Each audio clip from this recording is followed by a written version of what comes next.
Thanks for joining us. I'm Clara Benitez Cortez. And I'm Andy Lascano. Remember the Barisi Village project? It was first proposed back in 2012 by developer Jeff Blackard, but there's been concern about when work will begin on that project. The project's the topic of a discussion at a meeting that just got underway. Here's what else is making news in your neighborhood. 4th of July on a budget. I'm Tyree Spoon, speaking with neighbors and experts about high meat prices and how you can celebrate without breaking the bank. I'm Suzanne Stevens. Forever Chemicals found in the Inner Harbor, the same place the city wants to make drinking water. Is it safe? We asked the experts.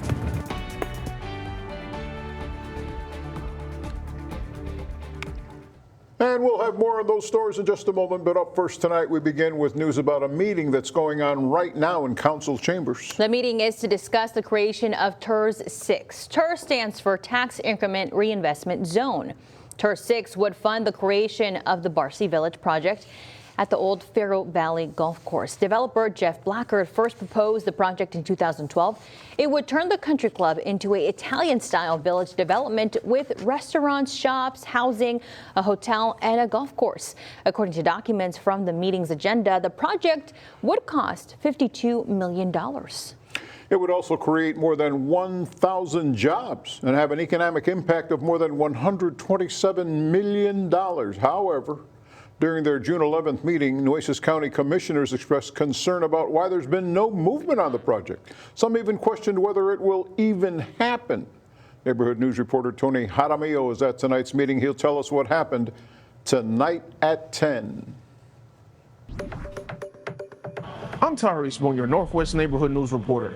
Grilling this Independence Day could cost you more because of high meat prices. However, experts say you still can while budgeting. For neighbor Adrian Medina, Independence Day celebrations are all about family time and plenty of food. We had already planned to make hot dogs and hamburgers, ultimately for 4th of July, just easy peasy. But this year, many will step away from the grill. A recent survey found out about 1 in 4 Americans won't be firing up the grill because of high meat prices. For example, ground beef. We were going for $1.99 a pound. Now it's super expensive, man. You're looking at $4.99, $5.99. Since 2021, prices for grilling staples like burgers, hot dogs, and steaks have jumped by 18 to 25%. Experts like Christian Ockles at Champs Meat Market says it's due to a low number of cattle. It's just supply and demand. The national herd size has been getting smaller, and so with that, there's the same amount of mouths to feed. But Ockles believes there's a way for those on a budget to still celebrate. Cook for smaller groups, use more veggies, do a potluck gathering, or just leave beef off the menu. Chicken and pork are always great options. It's good, number one, but it's quite a bit, cheaper than beef. Because no matter the budget, we should be able to celebrate our freedoms. If you're American, you have to celebrate the 4th of July, and if you're human, you have to eat. So you might as well. Christian Ockles says meat prices will decrease eventually, but that shouldn't stop you from celebrating our independence. On the Northwest side, I'm your Neighborhood News reporter, Tyree Spoon, KRIS 6 News. Well, thanks for that report, Tyrese. By the way, if you're traveling over the holiday weekend, you won't have to worry about gas prices. That's right. According to the AAA, prices at the pumps are down. The statewide average for a gallon of regular unleaded is $2.59. That's also the average price here in Corpus Christi. The price dropped by 4 cents overnight and 25 cents in the past week. It's been a bumpy ride this week for millions of air travelers. Bad weather has caused hundreds of cancellations and thousands of flight delays. Heavy rain has pounded Washington, D.C., New York, New Jersey, Maryland, and Pennsylvania. That impact is being felt at airports across the country. And what's our travel weather looking like right here? Well, what do you say we check in with meteorologist Stephanie Lauber for the answer? Good evening. Good evening. Yeah, a lot of folks getting ready to move up and about for the holiday. I'll tell you, my parents were stuck in Baltimore yesterday for about 6 hours. Hey. Some of those delays real rough. But We'll take a wide view of what's going on across the country with a look at rain in other places across the U.S., from the eastern seaboard where they saw some very intense storms to rain across Texas. Here, we haven't had the worst shake when it comes to the forecast. And in fact, our forecast is going to be more dry as we head through the rest of the week. So just in time for all the fun this weekend. I don't think we'll have to worry about rain for the fireworks, but closer to home, we still have a few lingering showers across the coastal bend and plenty of cloud coverage. Again, we're slowly moving away from this kind of weather pattern, and we're going to turn to one that's a little more hot, hazy, and humid. So I'll tell you exactly how hot we expect to be on the 4th coming up. Now, if you're planning a stroll along the beach, watch your step. Yeah, because the tar balls are showing up on our coastal beaches again. These are the result of oil spills or natural seepage from the ocean floor, and some of these tar balls have been rolling around in the Gulf for decades. They're not dangerous, but they are a nuisance. Last night we came here to walk around, even though it was raining, we still walked around the beach. We came through and got some tar on, everybody got a little tar on them, so they all got a little taste of it. Yeah, so when we get back, we'll have to work on getting that off. So here's a suggestion. If you get tar on your feet, oil-based products like petroleum jelly or baby oil will take it off. Well, setting off fireworks inside city limits can land people in legal trouble, but they can also be a nightmare for our four-legged friends. The loud noise and bright flashes from fireworks lead to many lost pet calls every year. Neighborhood News reporter Erin Holly spoke with one island resident who had some advice for pet owners. Of course, it's a city ordinance. You're not supposed to be doing fireworks, but we all know it's going to happen. It's also a city ordinance that you're supposed to have your dog microchipped and the microchip registered. That's something that's within your control, to microchip your dog. The Gulf Coast Humane Society says another option is to make sure your pets have a collar with tags. I'm Suzanne Stevens. It's called a forever chemical because it never goes away. And now it's been found in the very water that Corpus Christi wants to send to your tap. We're just collateral damage in these people's quest for profit. Isabella Areza has fought the city's plan for a desalination plant on the Inner Harbor for years. When new water test results came back, she says it confirmed her worst fears. If our community is sick and it's going to get sicker, then is this really a good economic development tool? Scientists found chemical contamination in the water, the kind that doesn't go away. They're called PFAS, or forever chemicals. They don't break down, have been linked to cancer, reproductive harm, and immune issues. Do they exist? Yes. Do they exist in levels of concern? Yes. What they impact both human health and the ecosystem. They can bioaccumulate. Rogers says forever chemicals in harbor water measured 5 parts per trillion, above the EPA's new drinking water limit of 4. That means if treated today, it would violate federal standards without advanced filtration. In response to the finding, city officials say their reverse osmosis system will remove 99% of PFAS, and that any discharge will be diluted and regulated. But Rogers says that high percentage works on drinking water, and he's found no research proving reverse osmosis works on seawater. And it's not just what goes into the system, it's what comes out. You're going to end up with high concentration brines, which are going to be discharging back into the bay. And so then that becomes an environmental concern. For Areza, this is about more than infrastructure. It's about home. I'm from Corpus. My family, on one side of the family, has been here for over 100 years. You know, I want my family to be here. I want this community to be here. It's so beautiful, and we're not even trying. It's not just about what the system can take out. It's what's being left behind and who's keeping track. On the Bayfront, I'm Senior Neighborhood News reporter Suzanne Stevens, KRIS 6 News. Why are neighbors concerned about these officers? I'm Adam Beam with a look at the database at the center of those concerns. Well, it's a process. It's not something that happens overnight. You're watching KRIS 6, part of the Scripps News Group. I'm your Mathis Neighborhood News reporter, Adam Beam. Active, that's the word tied to several law enforcement officers. But why does it have neighbors concerned? That's what we set out to find.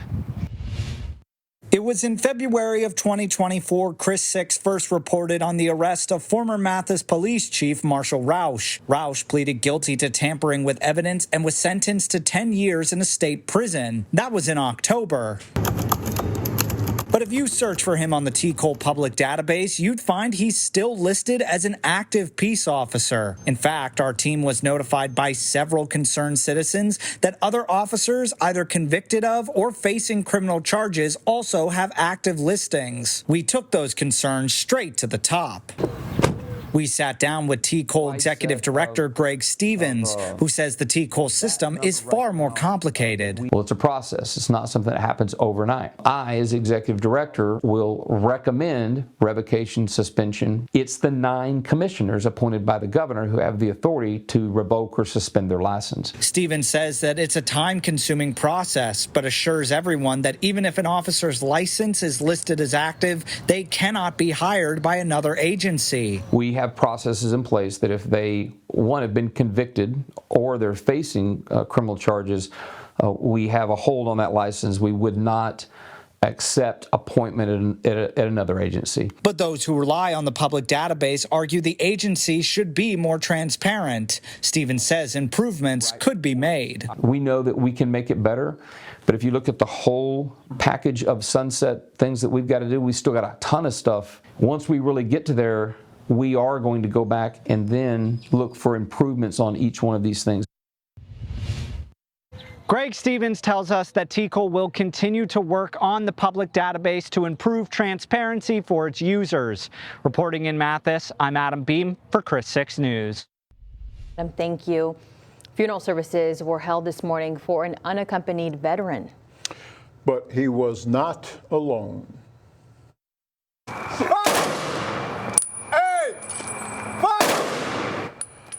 Members of the community answered the call and gave Marine Corps veteran Dennis Dale White a fitting farewell. Since no family members were expected to attend, the Coastal Bend State Veterans Cemetery invited members of the community to stand in for his family, and as the Coastal Bend always does, dozens turned out to say thank you for your service, Corporal White.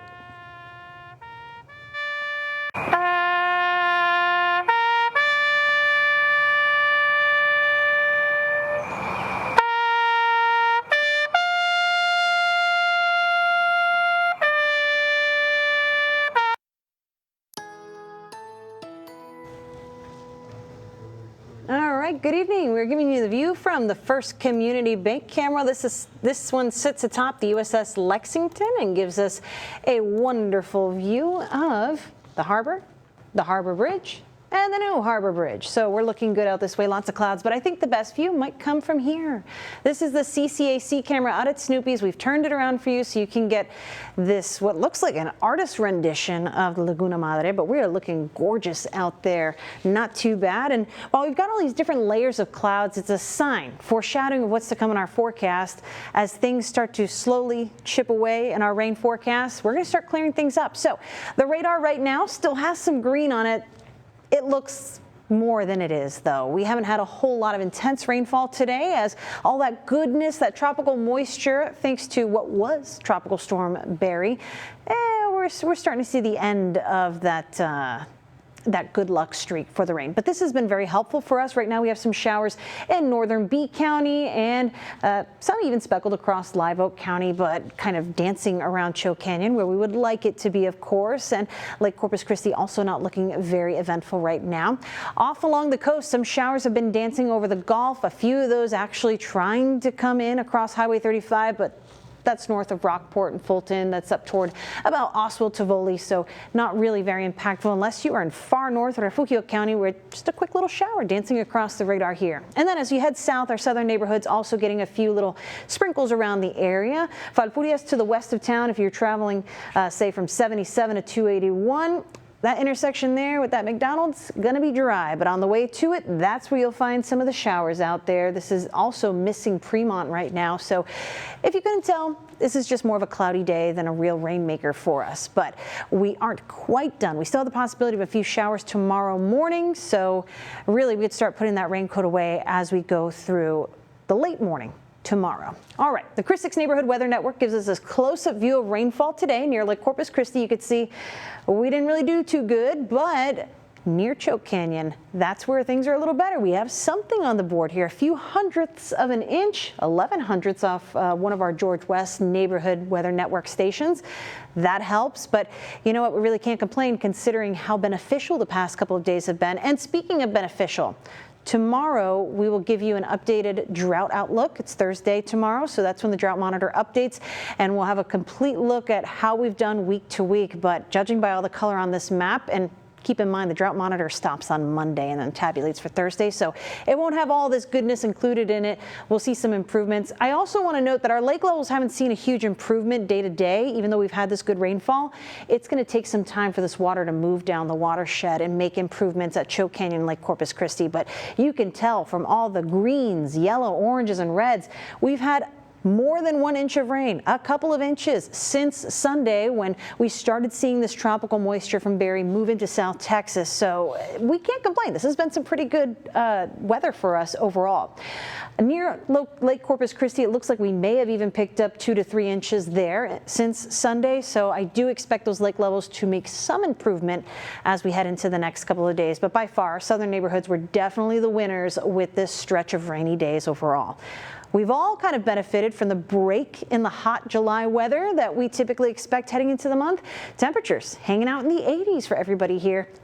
Based on the humidity, some neighborhoods do feel a little hotter than others. We're feeling like 95 degrees in Rockport, 85 in Ingleside, feels like 92 in Alice where the actual air temperature is only 85, but get used to it. This is the way our weather trend is heading. So if you haven't been able to take your pup for a walk because we've had rainfall, we'll be able to go for that walk, but they may have to be short, frequent ones because of the heat. Our start today is Cookie, and you know what? These tend to be some pretty athletic pups, so we want to make sure that they're staying hydrated, even if they can tolerate a bit of the heat for longer walks. Make sure that they are all good to go. We stay relatively warm tonight as temperatures drop down to around 80 degrees for most of the overnight, but as we kick things off into tomorrow morning, these 80s eventually, we'll make a quick trip down to the upper 70s before taking off tomorrow. We'll start chipping away at the cloud coverage and see more sunshine back in the mix. So with sunshine, ample humidity, and yes, some of that Saharan dust coming back to the forecast, our trend over the next couple of days is going to be hot and humid.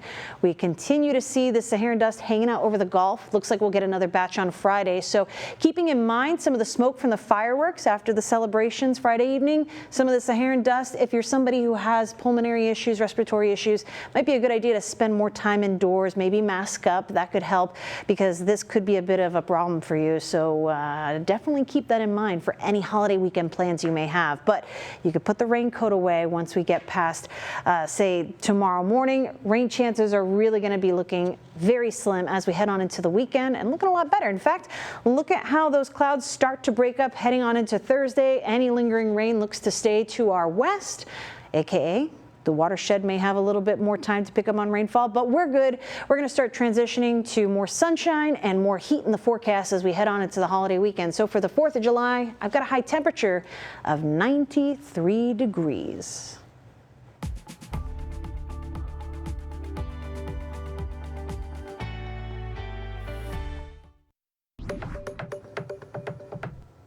Are you feeling a bit alienated today?